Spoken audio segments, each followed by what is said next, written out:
Bit বিটর ফাংশনটা আসলে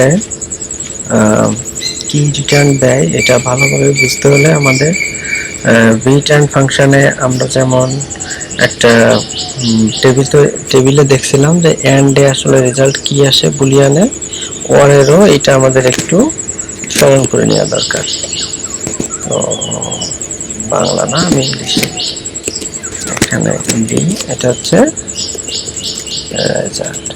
তো প্রথমে কি, প্রথমে হচ্ছে সরি দুইটাই যদি শূন্য হয় তাহলে কি হবে, একটা যদি শূন্য হয় একটা যদি অন হয় তাহলে কি হবে, একটা যদি অন হয় একটা যদি শূন্য হয় তাহলে কি হবে, একটা যদি অন হয় অন্যটাও যদি অন হয় তখন আসলে কি হবে। তো এবার আমরা দিলাম বিটর দিয়ে, হচ্ছে প্রথম প্যারামিটার, এটা হচ্ছে সরি এটা হচ্ছে প্রথম ভ্যালু, এটা হলো দ্বিতীয় ভ্যালু। আমরা জাস্ট এন্টার দিয়ে আমরা নিচ পর্যন্ত জাস্ট দেখি। তো আমরা দেখতেছি 0 0 থাকলে 0, 0 1 থাকলে 1, 1 0 থাকলে 1, 1 1 থাকলে 1। এবার আমরা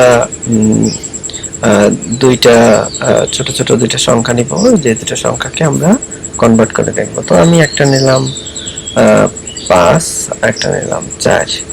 নেওয়ার পর এবার আমি এখানে বিটর ফাংশনটা নেব, নিয়ে প্রথম ভ্যালুটা দেব, দ্বিতীয় ভ্যালুটা দেব, দেওয়ার পরে দেখি কত আসে।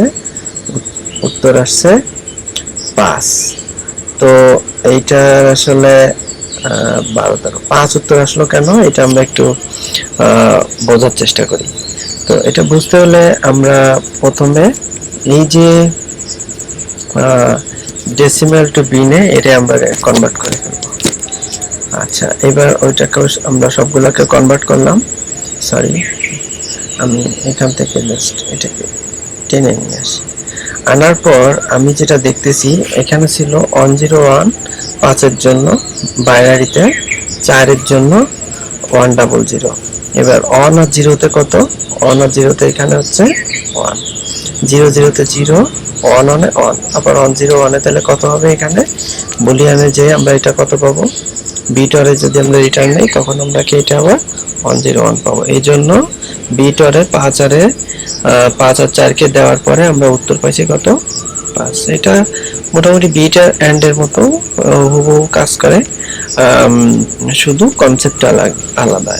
এটাতে হচ্ছে এন্ড, এটাতে দুইটাই সমান না হলে হবে না, আর এটাতে হচ্ছে যে যে কোনো একটা সমান হলেই সে আসলে ধরে নেয় যে হ্যাঁ এটা ঠিক আছে।